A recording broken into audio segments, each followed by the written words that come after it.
नमो बुद्धाय। जय भीम। देशवासियों, आज पूरे भारत में ही नहीं पूरी दुनिया में बाबा साहब को अपने अपने तरीक़ों से लोग याद कर रहे हैं। बाबा साहब अपनी विद्वत्ता के चलते, अपने ज्ञान विज्ञान के आधार पर सामाजिक क्रांति के बुजुर्गों से प्रेरणा लेकर के जो कुछ उन्होंने इस देश को, समाज के सामने, समाज को दिया, वह बहुत ही अनुकरणीय है।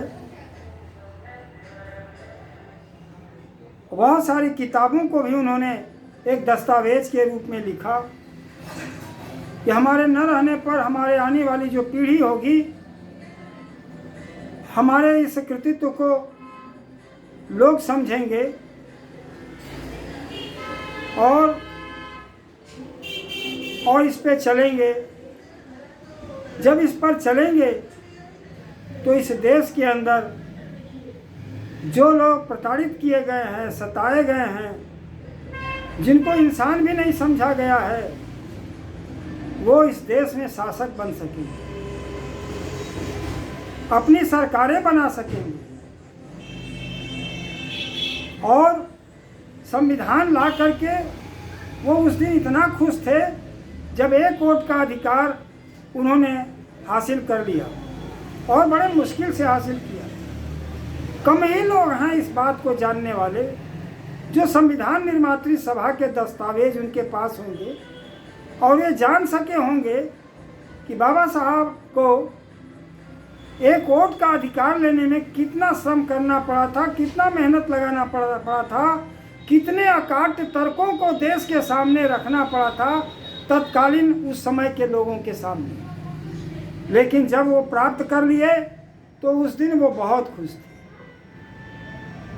दूसरी बात, जब उन्होंने इस देश को संवैधानिक रूप से हजारों साल की जो दास्तां थी उसको ख़त्म करने का काम किया, हजार साल की दास्तां में इस देश की हमारी बहनों को, महिलाओं को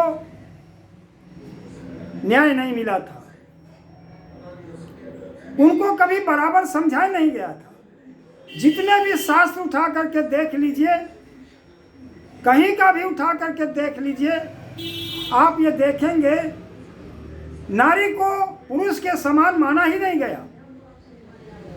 और न तो समान अधिकार देने की तो बात ही दूर रहती है। लेकिन बाबा साहब ने स्त्री और पुरुष को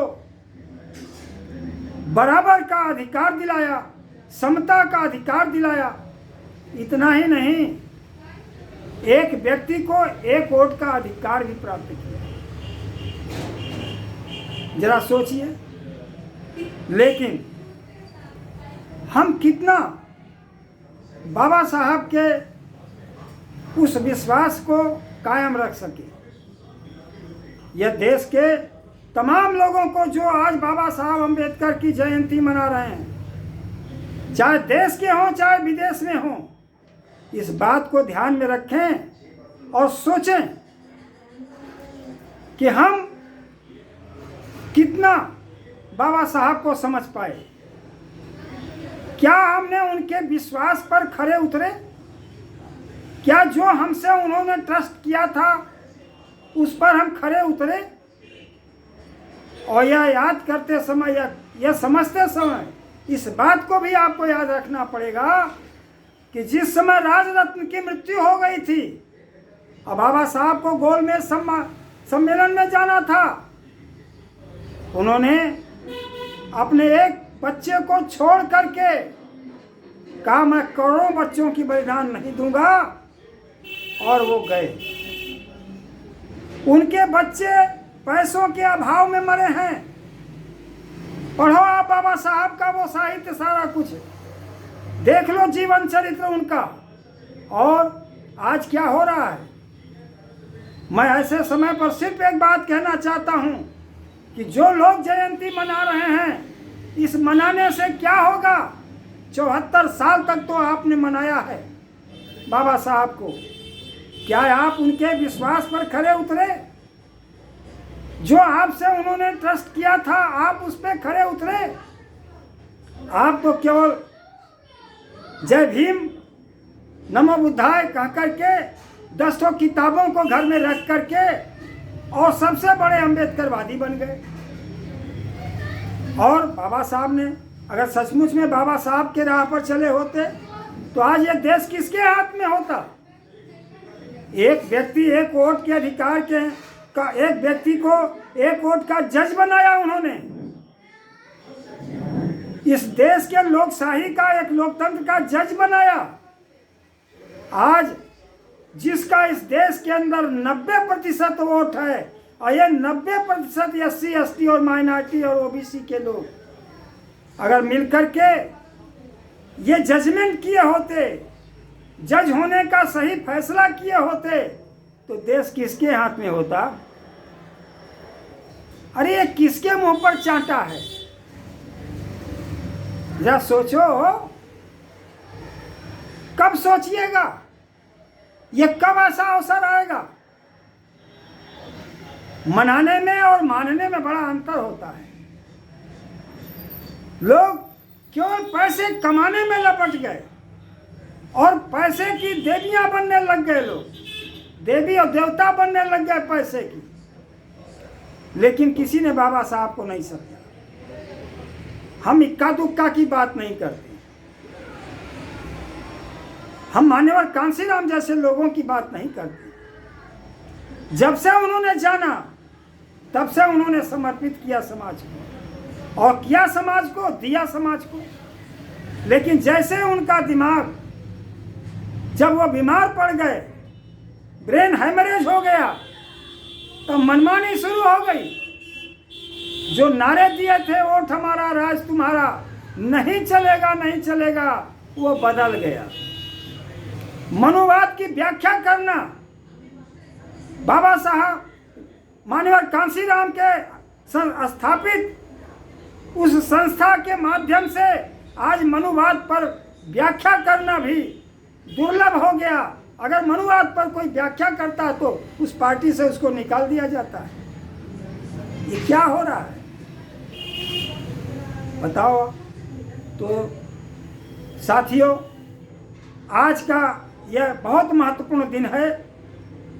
हम बाबा साहब के उस विश्वास पर अब से भी अगर चल दें तो भी हम समझते हैं कि 74 साल का जो भी आपने कमी किया, जो भी किया, हम पूरा कर सकते हैं। अगर SC ST माइनॉरिटी और OBC के लोग अपने एक वोट को, अपने एक जज होने का कर्तव्य निभा दें, और ये कर्तव्य जो लोग नहीं जानते उनको पढ़े लिखे लोग एजुकेट करके उनको समझा दें, ताकि वो दारू पर, मुर्गा पर, पैसा पर, साधन पर बिके नहीं। न बिकने वाला समाज बनाने वाले मान्यवर कांसीराम अब तो नहीं रहे। अब समाज की क्या स्थिति है आप खुद देखो। इसलिए आज ऐसे अवसर पर बाबा साहब को अपना श्रद्धा सुमन अर्पित करते हुए, दीप प्रज्वलित करते हुए, हम बाबा साहब की प्रतिमा पर माला नहीं चढ़ाते हैं, हम तो दीप प्रज्वलित करते हैं। क्योंकि दीप जो है ज्ञान का प्रतीक है। इस ज्ञान के, बाबा साहब के संदेश को घर घर तक ले जाइए, गांव तक ले जाइए, गांव के कूचे तक ले जाइए, तभी ये बात बनेगी।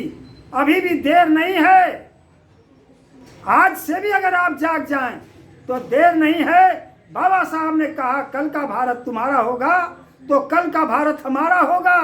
चाहे लाख बंदिशें लगा दें, चाहे कितना भी कोरोना का कहर लगा करके मेरे जितने भी कार्यक्रम है बंद करा दिए जाएं, और अपने सारे जितने राजनीतिक कार्यक्रम है वो ये करते रहें, तो भी अगर आप चलना शुरू कर दोगे आप, तो निश्चित तौर पर बदलाव आएगा। अगर बदलाव के लिए अगर आप काम नहीं करते हो चेंज के लिए काम नहीं करते हो, बाबा साहब के बताए संदेश को, तब आप नहीं मानते। इन्हीं चंद शब्दों के साथ वाणी को विराम देता हूँ। नमो बुद्धाय। जय भीम।